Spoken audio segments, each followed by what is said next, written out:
is time to find out what's happening at Cholmondeley. Sarah's getting her hair sorted. You've got to be important. How are you, Sarah? Sorry, very well, thank you. Good. So tell us, of course, Cholmondeley, we've been wondering how everything's been going with you guys over the past couple of weeks. You've had some great support too. Yeah, we have. We're very, very lucky. The earthquake was very, scary for the children on the night. The building we have is 85 years old, so it definitely shook and moved a little bit. And how many children did you have there that night, approximately? We had about 18. Oh. Yeah, so we had a reasonably high number of children. And what we did with them actually is we moved them into Living Springs. So the building is fine. Right. Cholmondeley building is absolutely fine. There's no problems with it at all, except minor damage to one of the storerooms in the kitchen, and one bedroom that no one uses in a separate wing has been slightly damaged. So there was no big trouble there at all. But we moved the children to Living Springs and then slowly introduced them back to Cholmondeley over the period of a week. Just got them to come and play, just because we wanted to make sure that it was, stress-free, and that they kind of were like, oh, that's okay, something has happened there that isn't great, but slowly introducing the children back into Cholmondeley was, the best way to go. A good idea, because of course these children have had lots of things going on in their lives, and so a disruption like this, as you say, you need to make it as easy as possible. Yeah. How were they on the night? I guess everyone's making sure that they're all there, and as was happening in every family right throughout Christchurch. Absolutely, and I think we're no different except just a bigger family. Yeah. We had really great night staff that were there on the night, so they acted and responded immediately, and just were really caring for the children, making sure they were okay and under tables and safe.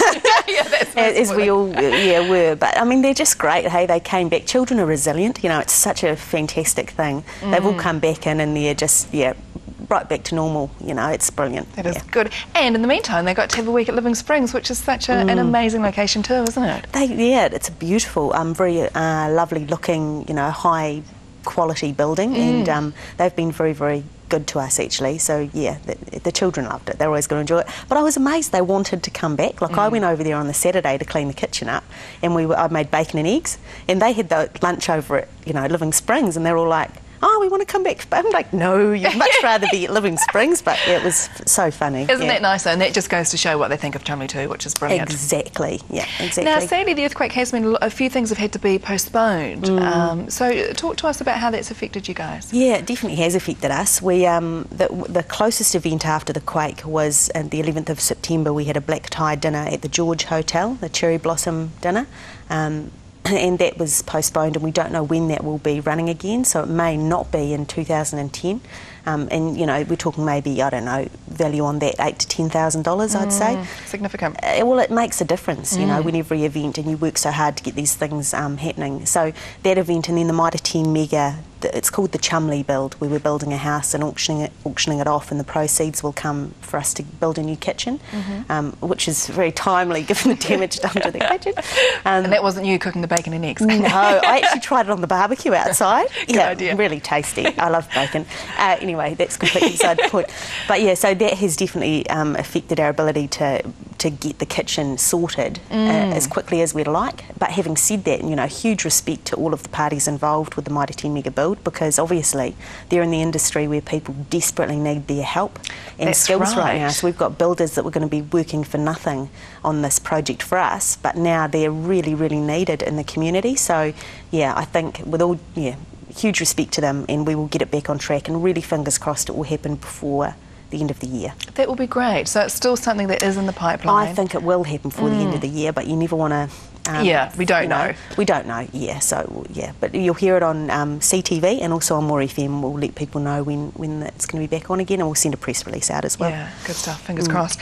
Now, Choptober, if you haven't heard about Choptober, Sarah's going to tell us all about it, because this is great. I love Choptober. So what we have is two fantastic celebrities, Erin Simpson and Millen Bard, who's a comedian, and they're growing their chops for Cholmondeley. So if you go to the website, www.choptober.com, or .co.nz, I think it is actually both. Yes.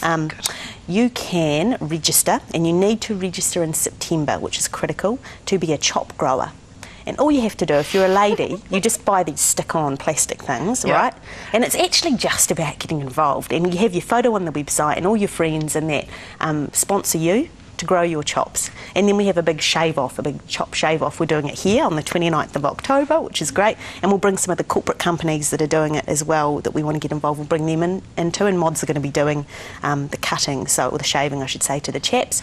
But yeah, I mean, it's easy, low maintenance. Just chuck your photo up, tell your friends about it. All the money goes to Cholmondeley, and 100% of the money goes to us. So there's no cost or anything involved. It's so brilliant. Every single cent that we raise as being part of Choptober with Growing Our Chops goes back to Cholmondeley. Every single cent. That's great. Yep. So it's run by the Choptober Foundation. They get sponsorship like from Trade Me and a whole lot of different organisations. I mean, it's huge to get that all working properly.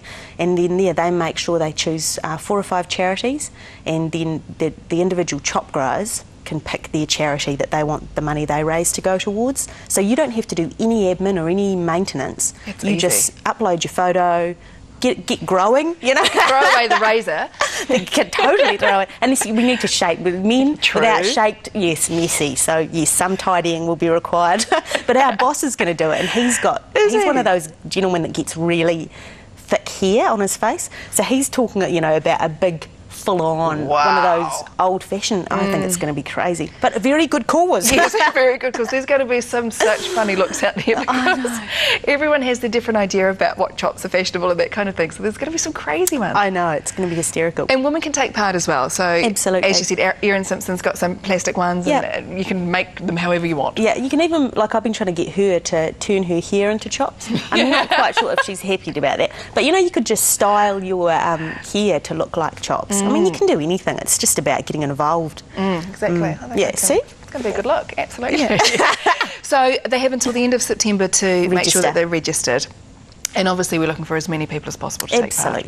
Absolutely, yeah. Okay. And this is only the second year it's been going.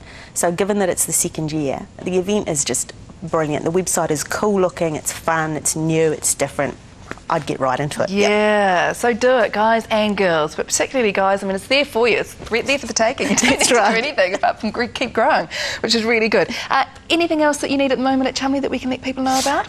Food vouchers, actually, would be really good. With the damage to the storeroom and the kitchen, we threw out huge amounts of food, and also from our freezer when the power had gone out. So yes, of course. It's been a bit tricky. The BNZ did donate $1,800 worth of food vouchers, which is huge. Wow. I know. So what we're trying to say on our Facebook page at the moment as well is if anyone wants to help, best way is to help us replenish our food stores at the moment. Okay, good idea too. So if you can help out that, make sure that you do.